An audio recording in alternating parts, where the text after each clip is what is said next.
Hi, it's HardReset and today I'll show you how to fix phone heating while charging on OPPO A78.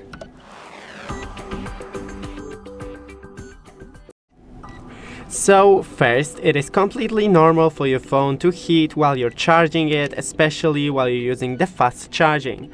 You can minimize that by, for example, closing all the background apps. Next thing is to use the original charger and the cable. Remove the case of your phone. As you can see, I don't have any right now. Charge in a cool and ventilated area and avoid using your phone while you charge it. Just leave it on the nightstand and let it charge properly. Thanks for watching. Don't forget to leave a like and see you in the next one.